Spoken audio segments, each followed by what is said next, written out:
Coba kita hati-hati ya untuk meneliti soal ini. Itu istilah yang bagus tadi Bivitri sebutkan, diulangi oleh Tentito. Perisainya apa itu? Perisai hukum tersedia, perisai culture tersedia. Kita anggap bahwa ini Indonesia adalah negeri pemaaf. Perisai hukumnya lengkap, untuk memproses presiden itu panjang hukum acaranya. Tetapi perisai yang paling tangguh adalah batin si presiden sendiri.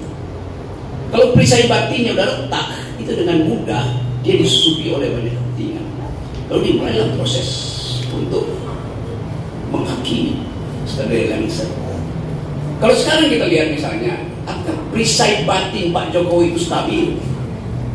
Tadi pagi berangkat nggak stabil karena itu dia cawe-cawe, pasang tangan ke semua arah. Artinya dia cemas bahwa dia tidak cukup kuat perisai batinnya untuk menghadapi tuduhan-tuduhan nanti setelah terjadi perubahan politik pada presiden baru. Siapa lagi yang cemas? Anies juga cemas. Karena mungkin dia terpilih presiden, 2 minggu kemudian dia dipersoalkan, tidak jujur. Karena berkhianat pada Demokrat, lalu Demokrat proses DPR. Jadi Anda mesti ingat bahwa betul secara normatif ada perisai-perisai hukum yang menghalang atau mempersulit pemilihan presiden pasca Lengser, pasca dia jadi mantan. Tapi kita tahu bahwa antropologi politik Indonesia adalah dendam. Mulai dari Ken Arok, pindah ke 1965, masuk ke situasi Gus Dur, lalu pergi antara SBY dan Megawati. Sekarang ada dendam baru, itu terhadap Anies. Kan orang akan ingat bahwa kenapa Anies yang menginginkan perubahan, ternyata dia yang berubah-ubah. Itu dasarnya kan. Orang yang berubah-ubah tidak mungkin memimpin perubahan. Itu dasarnya. Ethical endorsement Anies itu berhenti. Imperatif moral Anies itu akibatnya lumpuh. Orang akan ingat bahwa Anies takut pada Surya Paloh karena Surya Paloh takut pada Jokowi. Jadi Anies takut pada 2 orang yang penakut. Logik sih, begitu logikanya. Jadi tetap intinya adalah konteks hari ini memang sangat tepat. Teman-teman diundang di sini untuk mendengarkan potensi Presiden Jokowi dipersoalkan ketika dia jadi mantan. Kalau sekarang dia masih di kantong kirinya masih banyak sprindik. Karena dia tahu yang dia tunjuk itu semuanya punya komorbid. Kenapa Presiden nggak tunjuk misalnya orang yang nggak punya komorbid? Karena dia nggak bisa persoalkan nanti. Yes, itu dasarnya kan. Kenapa dia tunjuk misalnya Cak Imin untuk dampingi Anies? Karena Cak Imin punya komorbid yang namanya kardus durian. Jelas itu. Itu dasarnya begitu aja. Ada soal lain dalam politik kita. Jadi kita membaca Pak Jokowi dalam kegelisahan batinnya. Perisai batinnya itu robek. Itu yang menyebabkan timbul istilah cawe-cawe, pasang kiri, pasang kanan. Tapi itu soal real kita, today's side psikologi politik Pak Jokowi begitu. Tapi kalau kita balik pada prinsip-prinsip yang lebih filosofi, memang politik itu adalah dendam. Kita berupaya mengendalikan dendam itu dengan mengarahkan politik pada rasionalitas hukum. Tapi kita ingat bahwa justru dendam itu yang membuat sekarang kita mengerti tentang demokrasi. Kalau nggak ada dendam rakyat Prancis di 1776 terhadap Raja Louis XVI yang menghampurkan uang negara untuk membangun infrastruktur istana Prancis dan foya-foya terus, maka nggak mungkin kita punya demokrasi. Jadi memang demokrasi tumbuh dari dendam yang akhirnya melembaga di dalam konstitusi. Itu intinya tuh. Tadinya dendam, lalu dilembagakan dalam konstitusi itu. Abad 16, dendam itu bahkan disebutkan dalam konstitusi itu. Di Italia pertama kali diucapkan istilah konstitusi, artinya hak rakyat untuk membunuh raja. Itu namanya konstitusi.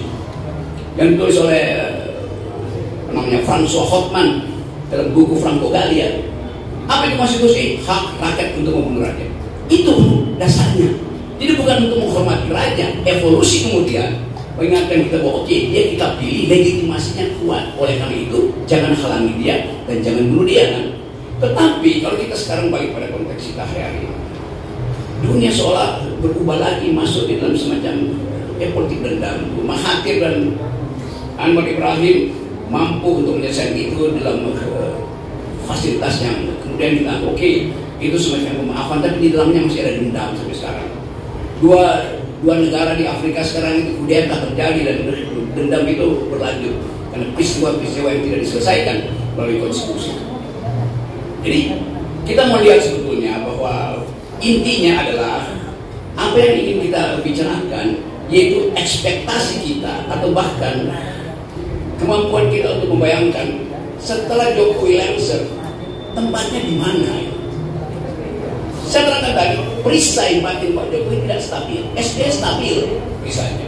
Kenapa? SBY tahu begitu dia lengser, masih ada Partai Demokrat yang akan melindungi dia.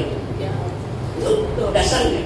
SBY tahu kalau dia lengser, dia masih akan diundang oleh publik internasional untuk kasih kuliah tentang demokrasi, lingkungan segala macam. Dan itu yang terjadi.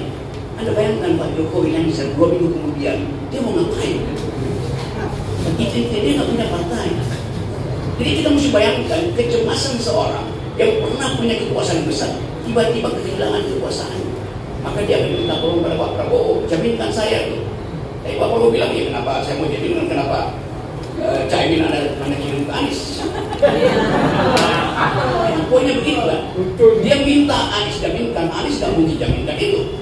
Karena Anies sendiri nggak bisa jamin dia sendiri untuk punya keputusan final. Dia berubah-ubah. Jadi siapa yang mau jamin Pak Jokowi? Mau dijamin ke PDIP? Bisa. Kalau Gibran ditaruh di situ wakilnya pemegang kartu anggota, itu bisa dipersoalkan oleh Ganjar karena tekanan publik. Jadi kita melihat itu dalam keadaan real politics, bukan normativity, tapi deskripsi politik hari ini. Jadi saya kembalikan soal ini bahwa ada kecemasan pada Pak Jokowi sehingga memungkinkan dia untuk tidak percaya. Perisai batinnya itu retak. Kita lihat sebetulnya kenapa bisa retak. Apa kurangnya Pak Harto? Perisainya bermacam-macam, tapi Pak Harto tidak kehilangan perisai batin. Dia ngerti bahwa pulung dia itu sudah hilang. Tidak ada lagi semacam sangkan Prani Permadi yang beredar di atas kepalanya untuk tahu bahwa dia sudah selesai. Karena itu dia mengundurkan diri. Perisai itu yang kita tunggu dari Pak Jokowi. Dan dia bukan mengundurkan diri, tapi memajukan diri terus menerus. Itu juga menimbulkan dendam. Ngapain sih? Kenapa nggak pakai contoh Pak Harto aja?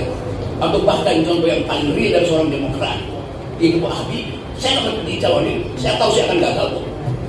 Itu dasarnya kan. Jadi kita balik lagi pada today's politics, bahwa current politics kita menunjukkan ada kecemasan. Karena kita mau lihat bagaimana proses untuk menyelamatkan beliau. Nggak ada prosesnya. Karena yang bersifat dendam itu bisa diakali bahkan sampai ke tingkat pasal undang-undang. Bagaimana kalau Pak SBY menang secara mutlak? Karena semua orang merasa SBY dizolimi, SBY tiba-tiba Partai Demokrat yang naik elektabilitasnya.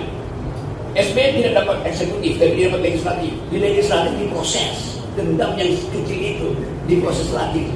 Tiba-tiba ya Sri Mulyani dipanggil oleh pansus yang dikuasai oleh Demokrat. Ibu Sri Mulyani tahu nggak bahwa di dalam istana ada lalu lintas money laundering? Sri Mulyani saya bilang, ya saya tahu, tapi saya nggak bisa hentikan karena saya cuma kasir. Tetapi datanya ada kan, bukan kecil. Saya membayangkan itu sebetulnya. Bahkan kalau Anies jadi presiden, 2 minggu kemudian mungkin SBY akan kirim jaksanya untuk periksa saudara Muhaimin Iskandar. Hal yang sangat mungkin terjadi di dalam keadaan politik yang isinya transaksi material, transaksi pragmatis. Yang sekarang kan bukan transaksi nilai yang kita hadapi kan. Jadi semua yang cawe-cawe ini akan berakhir nanti ketika keadaan itu melembaga, ketika kekuasaan itu sudah selesai. Kita mesti bayangkan bahwa ya kehidupan Pak Jokowi akhirnya kayak apa namanya, tadi saya dengar musik di mobil itu, I'm your mother, ada layangan putus, apa namanya, bukan, you listen to me, you listen to me. Jadi saya mau terangkan itu dalam keadaan real kita. Kenapa kita bicara ini? Karena ada problem potensi Jokowi dipersoalkan nanti, apalagi dengan soal Anies belakangan ini yang menyebabkan Partai Demokrat merasa kok dia dicurangi. Kecengengan ada kecengengan, tapi faktanya memang ada. Anies menulis surat pribadi pada AHY. Kalau dia betul-betul leader, dia akan bilang oke, Saya minta maaf karena saya dipaksa oleh keadaan. Tapi Anies semua ngomong gitu. Anies bukan leader, dia sekarang jadi dealer. Nggak masalah kita. Sama dengan Jokowi. Jokowi bukan leader, jadi dealer sekarang kan. Bahkan dealer semua partai. Jadi mental itu yang merusak demokrasi kita. Kalau kita nilai misalnya, ada proses untuk menyelamatkan Pak Soeharto. Nah, karena itu mungkin satu waktu ini wartawan ditanya pada Yusri sama Hendra, bagaimana proses hukum dibuat oleh Yusri untuk menghalangi Presiden Soeharto itu dibawa ke pengadilan. Itu kalian Pak Yusri sama Hendra. Nah mestinya Pak Jokowi ajak Pak Yusri untuk jadi calon presiden itu. Karena cuma Pak Yusri yang tahu cara menyelamatkan Jokowi. Kan begitu kan? Saya mau bilang begitu. Karena nggak ada orang lain yang tahu banyak detail. Berarti itu tameng yang paling bagus kenapa? Ya memang. Ya mesti bisa jadi Yusri jadi tamengnya Jokowi. Cuman Yusri yang paham tentang seluk-beluk penyelamatan. Berarti Prabowo Yusril cocok ini. Ya itu sama seperti film CV Private Ryan. Tetapi hal yang ingin kita bicarakan secara serius hari ini adalah kehidupan kita yang makin lama makin tanpa arah. Jadi poin-poin yang dibicarakan tadi Fahri dan Pani tadi itu dan dikulas dengan komponen-komponen akademis oleh ini tadi kita maksudkan untuk membuka persoalan itu. Karena kita apalagi yang kita bahas hari ini koalisi udah pasti berantakan. Pak Jokowi, Pak Prabowo pasti sekarang lagi rapat untuk mulai menghitung apalagi lantai Jokowi. Mungkin bagi Prabowo sialan, tapi Prabowo mungkin seorang patriot dia tahan aja nanti aja dia menang. Kan itu disimpan. SPY juga begitu mampu untuk menahan batinnya itu walaupun keluarnya dalam bentuk satirisme atau pidato yang agak sulit, tapi jelas di dalamnya ada vendetta, ada personal vendetta. Itu intinya. Jadi sekali lagi saya mau sebutkan, memang secara konstitusi susah, tetapi real politik bisa mengarahkan ditembuslah prinsip itu oleh vendetta. Jadi sekali lagi semua ini terjadi karena masalah yang saya di Fitri Titi udah 3-4 kali ke Mahkamah Konstitusi bilang nolkan threshold itu supaya nggak ada cawe-cawe. Kalau thresholdnya nol enak semuanya. Jadi Pak Jokowi memanfaatkan 20% itu untuk menanam pengaruh di semua hal sehingga dia bisa atur komposisi koalisi itu karena nggak bisa 20%. Dia lupa bahwa dia sendiri terjebak di situ. Dan kita lihat hari-hari ini makin lama makin halusinasi. Pak Jokowi makin halusinasi. Dia taruh aneh, taruh Caimin di situ. Kita mengerti mengapa harus taruh Caimin. Taruh Caimin artinya mengambil porsi NU dari Prabowo pakai gimana? Menghalangi AHY berarti cari gara-gara dengan SBY. Itu intinya. Dan kita mau lihat sebetulnya masalah ini dari perspektif tadi antropologi politik bukan dari segi hukum.